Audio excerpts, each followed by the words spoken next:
Hello बच्चा party.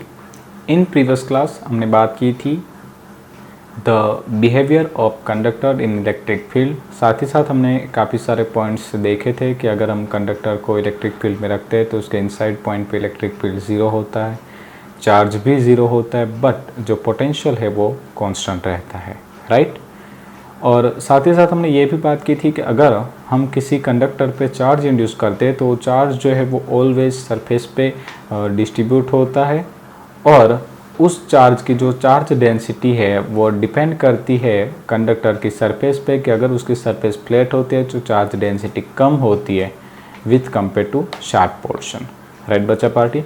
चलिए, और आज के इस क्लास में हम देखने वाले हैं electric field by finite length wire. ठीक है बच्चों, तो चलिए स्टार्ट करते हैं आज के सेशन को। हमारा टॉपिक है line charge of finite length wire. ठीक है, तो आप देख सकते हो यहाँ पे एक ड्राइंग है और इस ड्राइंग में हमने क्या लिया, एक फाइनाइट लेंथ का वायर लिया है। ठीक है, सपोज हम मान लेते हैं कि इसकी जो टोटल लेंथ है वो होगी L और इस वायर की जो चार्ज डेंसिटी है वो है लैम्डा, राइट। और हमें इस वायर के कारण ये जो हमें P पॉइंट दिखाया गया है वहाँ पे इलेक्ट्रिक फील्ड फाइंड आउट करना है। तो हम क्या करेंगे बच्चा पार्टी कि जब भी हमें इलेक्ट्रिक फील्ड का कोई पोर्शन दिया जाता है तो हमारी एक स्ट्रेटेजी होती है। हमारी स्ट्रेटेजी ये होती है कि हम एक स्मॉलेस्ट पोर्शन को कंसिडर करेंगे। उस स्मॉलेस्ट पोर्शन को कंसिडर करने के बाद उसके ऊपर हम चार्ज फाइंड आउट करेंगे, चार्ज के बाद हम smallest electric field find out करेंगे और जब हमें स्मॉलेस्ट इलेक्ट्रिक फील्ड मिल जाएगा एट दैट टाइम बच्चा पार्टी हम लोग क्या करेंगे कि उसका इंटीग्रेशन कर देंगे। अब आपको पता ही है कि इंटीग्रेशन का काम क्या होता है, छोटी चीज़ को बड़ा करना। तो हम क्या करेंगे, छोटे से इलेक्ट्रिक फील्ड को फाइंड आउट करने के बाद उसका इंटीग्रेशन कर देंगे तो हमें टोटल इलेक्ट्रिक फील्ड मिल जाएगा, राइट बच्चों। तो आप देखिए यहाँ पे ड्राइंग में हमने एक छोटा सा पोर्शन एज्यूम कर रखा है और उस छोटे से पोर्शन की लेंथ है dx। ठीक है, अब यहाँ पे ये जो लेंथ है वो dx यानी कि छोटी सी है तो यहाँ पे चार्ज भी छोटा सा ही होगा, तो यहाँ पे चार्ज होने वाला है dq। ठीक है, और ये जो छोटा सा पोर्शन है वो यहाँ पॉइंट P के साथ d थीटा जितना एंगल क्रिएट कर रहा है। ठीक है, और ये जो पॉइंट है वो हमारा mid point of the wire है। यहाँ पे ये r है, ये बन रहा है एंगल बीटा जो क्लॉकवाइज डायरेक्शन में जाएगा, ये बन रहा है एंगल यहाँ से यहाँ तक का अल्फा जो एंटी क्लॉकवाइज डायरेक्शन में जाएगा। और बच्चा पार्टी आपको 10th स्टैंडर्ड का छोटा सा मैथ्स याद दिला दूँ, ऑलवेज जो एंगल क्लॉकवाइज डायरेक्शन में जाता है उसे नेगेटिव कंसिडर किया जाता है और जो एंगल एंटी क्लॉकवाइज डायरेक्शन में होता है उसे पॉजिटिव कंसिडर किया जाता है, राइट। चलिए, तो हमने जो यहाँ पे जो इस ड्राइंग पर से जो सीखा है उस चीज़ को हम नोट कर लेंगे। सबसे पहले नोट करेंगे कि consider a line charge of uniform linear charge density lambda. ठीक है, यहाँ पे जो ये वायर है उसकी लीनियर चार्ज डेंसिटी हमें दी गई है लैम्डा, राइट। नेक्स्ट पॉइंट होगा कि let us find the electric field at point P। हमें पॉइंट P पे इलेक्ट्रिक फील्ड फाइंड आउट करना है।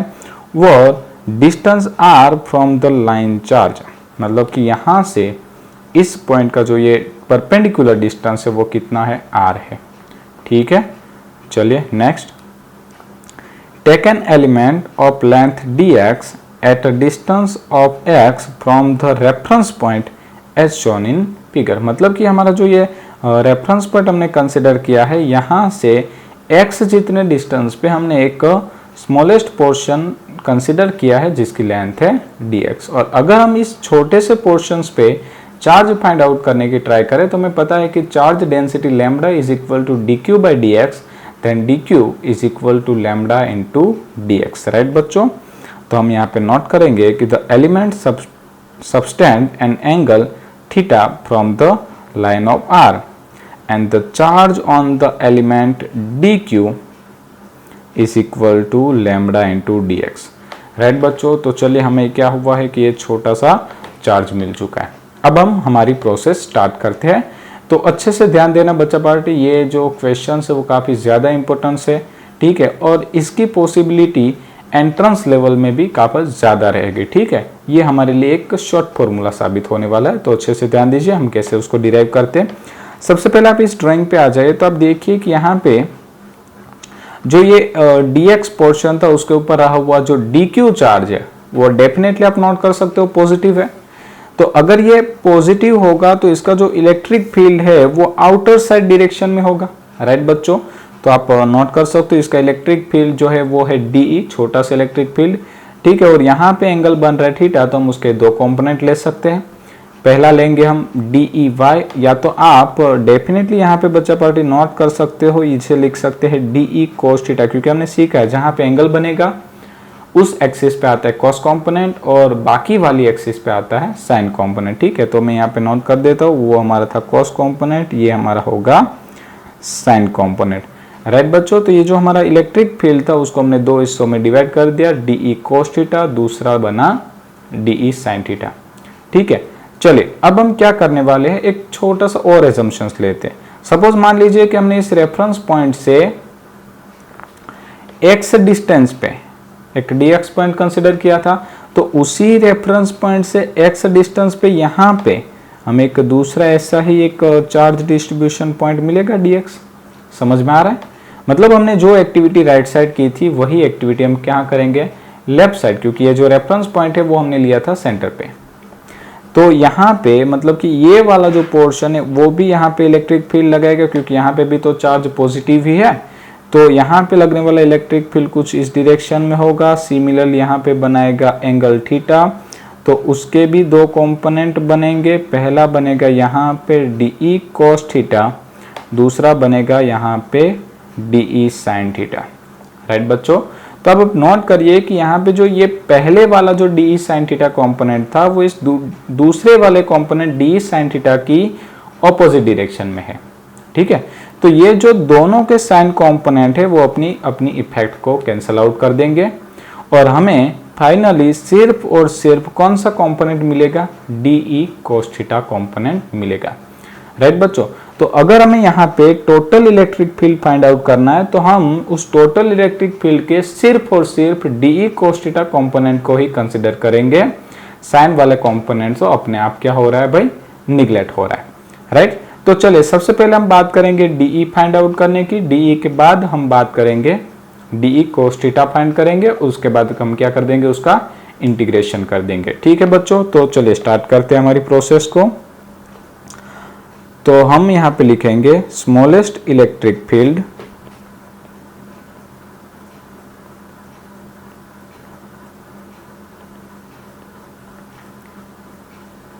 Bye smallest charge DQ, right. तो चलिए अब हम यहाँ पे DE का फॉर्मूला लगाएंगे। बेसिकली DE का फॉर्मूला क्या होता है, K into DQ upon R square, right बच्चों। तो ये आ गया R स्क्वायर, ठीक है।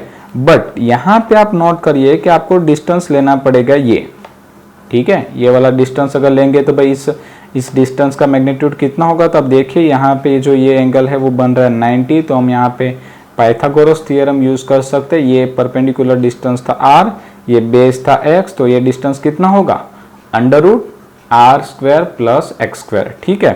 तो हम यहाँ पे बाद में सारी वैल्यूज पुट कर देंगे।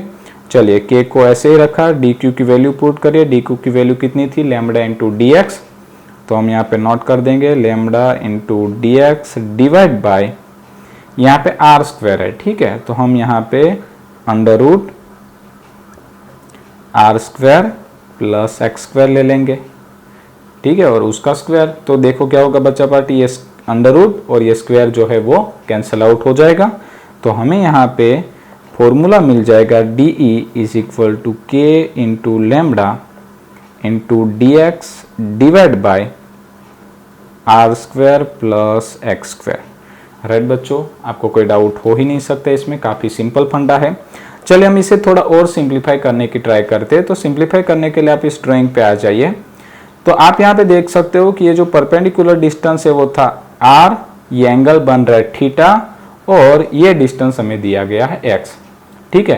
तो अगर मैं यहाँ पे tan थीटा का कॉम्पोनेंट लगाओ, टेन थीटा का कॉन्सेप्ट लगाओ तो मैं नोट कर सकता हूं कि tan theta is equal to base upon perpendicular यानी x अपॉन आर होगा। ठीक है, देयरफॉर हम नोट कर सकते x इज इक्वल टू हो जाएगा r टेन थीटा। राइट बच्चों, काफी सिंपल है। और यहां पे अगर मैं इसका डिफरेंशिएशन लूं तो ये dx इज इक्वल टू हो जाएगा r टेन थीटा का डिफरेंशिएशन होता है sec स्क्वायर थीटा। राइट बच्चों, तो sec square theta into d theta. तो लीजिए यहाँ पे हमें टोटल दो रिजल्ट्स मिल रहे हैं। पहला मिल रहा है x का, दूसरा मिल रहा है dx का। तो हम क्या करेंगे, ये x और ये dx दोनों की वैल्यू को यहाँ पे पुट करेंगे। ठीक है, तो चलिए शुरू करते हैं। तो k इंटू लैम्बडा, चलिए dx की वैल्यू क्या थी, r sec square theta into d theta. Right बच्चों, divide by r square plus x square. तो x की वैल्यू क्या थी, r टेन थीटा, तो उसका स्क्वायर कर देते हैं तो r square ten square theta. और ये हमने सारी वैल्यूज पुट कर दी। चलिए अब क्या करेंगे, हम यहां से जो कॉमन निकलता है उसे कॉमन निकालने की ट्राई करेंगे। तो ये आ गया k into lambda r into sec square theta into d theta divide by, यहां से अगर हमने आर स्क्वायर कॉमन निकाल लिया तो यहां बच जाएगा 1 plus tan square theta. Right बच्चों, और इन 10th स्टैंडर्ड हम अच्छे से पढ़ के आए हैं कि 1 plus tan theta tan square theta is equal to होता है सेक स्क्वायर थीटा। याद है बच्चों पार्टी आपको, 1 plus tan square theta is equal to sec square theta. तो क्या होगा, ये सेक स्क्वायर थीटा, ये सेक स्क्वायर थीटा कैंसल, ये एक आर भी कैंसल। तो यहाँ पे बच जाएगा k lambda upon r into d theta. Right बच्चों, तो लीजिए ये हमें मिल गया एक छोटा सा इलेक्ट्रिक फील्ड dE और उसकी वैल्यू आ रही है k lambda upon r into d theta. Right बच्चों, तो देखिए हमें जो ये मिला है वो क्या है, dE, बट एक्चुअली हमें फाइंड आउट करना था dE cos थीटा और देन आफ्टर हमें क्या करना था, उसका इंटीग्रेशन। बट इंटीग्रेशन करने के लिए हमें लिमिट लेनी पड़ेगी। हमें लिमिट कौन सी लेंगे, तो कि भाई हमें वायर लेना था यहां से यहां तक का। तो ये जो इंटीग्रेशन होने वाला है वो होने वाला है with respect to d theta. तो हम थीटा की कंपेयर में लिमिट लेंगे तो यहाँ पे पहली लिमिट होगी बीटा, दूसरी होगी अल्फा। बट हमने नोट किया था ये जो बीटा है वो क्लॉकवाइज जा रहा है, यानी हम उसे नेगेटिव कंसिडर करेंगे। तो हमारी लिमिट होगी minus beta two alpha. Right बच्चों, चलिए तो हम चलते हैं नेक्स्ट स्लाइड की ओर। तो हम यहाँ पे हेडिंग दे देंगे टोटल इलेक्ट्रिक फील्ड। ठीक है बच्चों, टोटल इलेक्ट्रिक फील्ड के लिए हम क्या करेंगे, E is equal to integration of dE cos theta. ठीक है, चलिए अब dE की वैल्यू रख देते हैं। dE की वैल्यू कितनी थी, k lambda upon r into cos theta into d theta, और जैसे कि हमने लिमिट रखनी थी माइनस बीटा से अल्फा।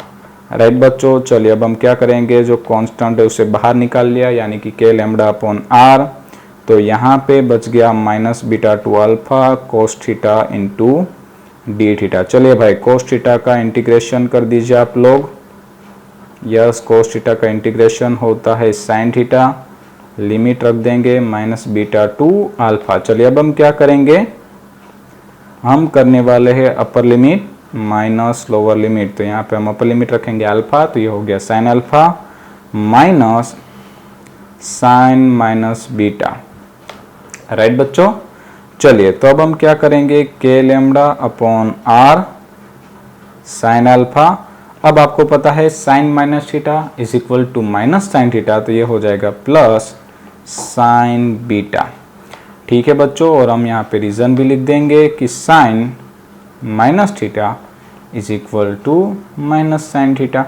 ठीक है, तो ये आ गया हमारा टोटल इलेक्ट्रिक फील्ड का फॉर्मूला। ठीक है, तो इलेक्ट्रिक फील्ड का फॉर्मूला हमें मिला है k lambda upon r sine alpha plus sign beta. अब बच्चा पार्टी इस फॉर्मूले की मदद से हमें कोई भी वायर दिया जाए तो हम उस वायर का इलेक्ट्रिक फील्ड फाइंड आउट कर सकते हैं। ठीक है, फॉर एग्जांपल हम बात करते हैं, सपोज हमें इंफिनिटिव लेंथ का कोई वायर दिया गया। ठीक है, अब देखिए इंफिनिटिव लेंथ का वायर होगा और ये होगा हमारा पॉइंट P। तो आप नोट करिए कि ये जो सिरा है वो काफ़ी बड़ी डिस्टेंस पे होगा, और बड़े डिस्टेंस पे होगा तो ये सिरा इस P पॉइंट पे जो एंगल बनाएगा वो होगा π/2, राइट बच्चों। तो यहाँ पे हम नोट कर सकते हैं कि beta is equal to π/2 and similarly ये सिरा भी तो इंफिनिटी डिस्टेंस पे जा रहा होगा, तो हम यहाँ पे नोट कर सकते हैं अल्फा इज इक्वल टू भी π/2। और अगर ऐसे किस्से में हम इलेक्ट्रिक फील्ड फाइंड करेंगे तो हमें मिलेगा k lambda upon r sine π/2 plus sine π/2, ठीक है। अब साइन π/2 की वैल्यू होती है 1, तो 1 + 1, तो ये हमें आंसर मिल जाएगा 2k lambda upon r, right बच्चों। तो देखिए ये आ गया इंफिनिटिव लेंथ के वायर का। सिमिलरली हमें और भी किस्से दिए जाते हैं, सपोज एक सिरा इंफिनिटिव पे है और हमें फाइंड करना है ये P पॉइंट यहाँ पे है, तो हम नोट कर सकते हैं कि यहाँ पे क्या होगा, हमारा जो बीटा है वो इस तरफ बनेगा, तो वो होगा π/2 90, जबकि अल्फा है वो 0 मिलेगा, ठीक है।